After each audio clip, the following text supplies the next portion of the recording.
WYMT Mountain News at 5:30.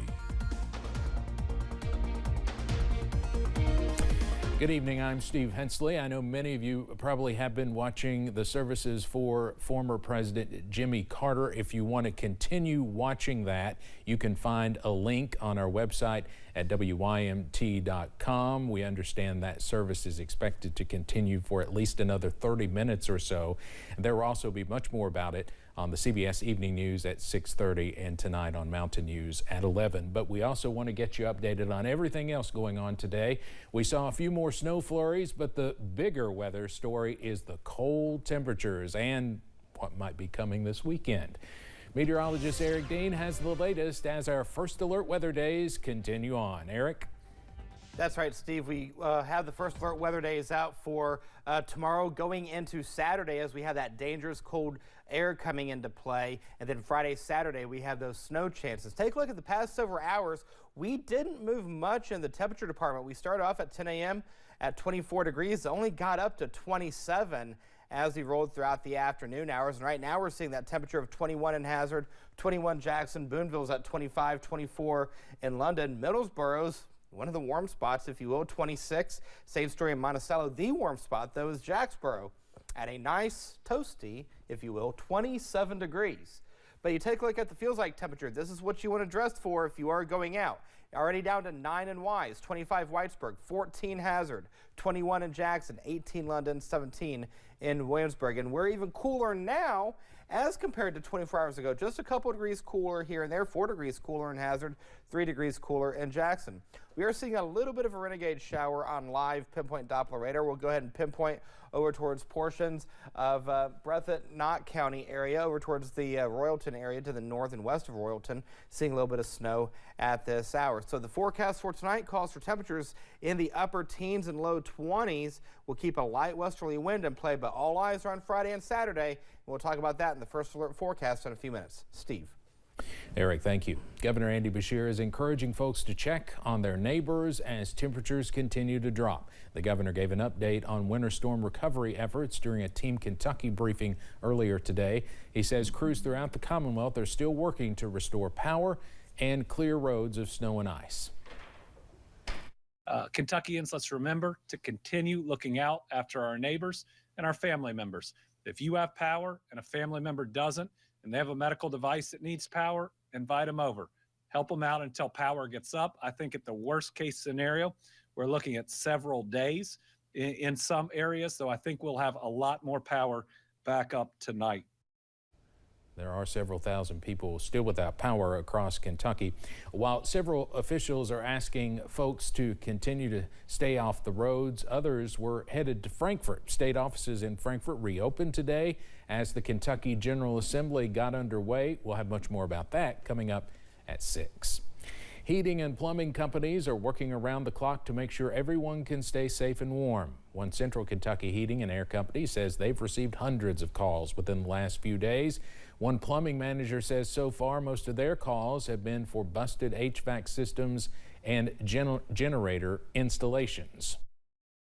When the unit is running nonstop trying to keep up, it's eventually going to wear itself out.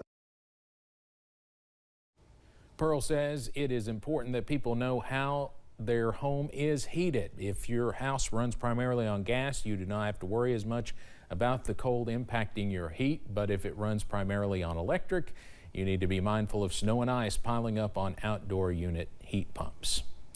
You may need to reschedule your trip to the driver's license office with the winter weather this week. Offices have been impacted by the weather and staffing availability.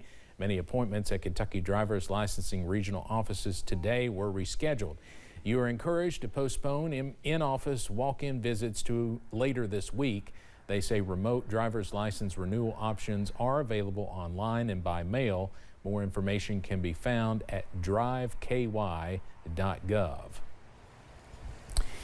Former President Jimmy Carter was brought to the nation's capital today for a series of ceremonies before Thursday's state funeral. Carter laid in repose in Atlanta for several days before being moved to Washington, D.C. today. Several events today that are still underway include members of Congress paying their respects to Carter during a service in the rotunda. You saw that happening just a few minutes ago. There's expected to be private family time this evening, as well as Carter lying in state, which will be open to the public. Today, President-elect Donald Trump said he will revoke an offshore oil and gas drilling ban announced by outgoing Democratic President Joe Biden. The comments came during a wide-ranging news conference at Mar-a-Lago. CBS's Christian Benavidez reports from West Palm Beach, Florida.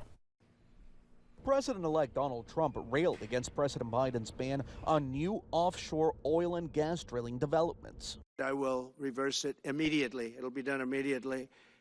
And we will drill, baby, drill. Speaking Tuesday with less than 2 weeks to go until he takes office, Trump also refused to rule out the use of military force to take control of the Panama Canal and Greenland, where a delegation of aides, including his son, Donald Trump Jr., is visiting. We need them for economic security. Greenland's government says it is not for sale.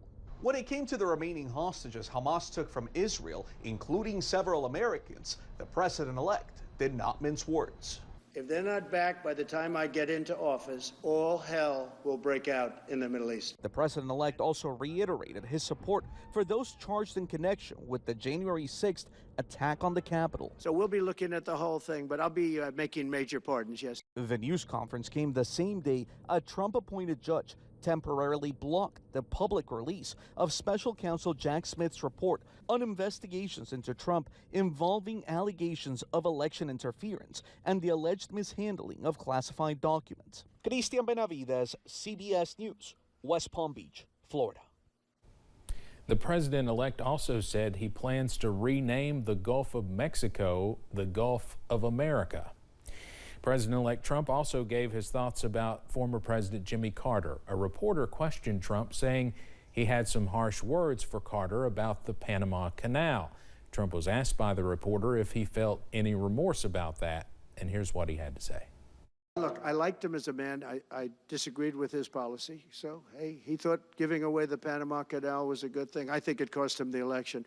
That and the hostages. I actually think that was a bigger factor, because that's a deal that just should not have been made. But again, this was a question that was asked of me. I didn't bring it up.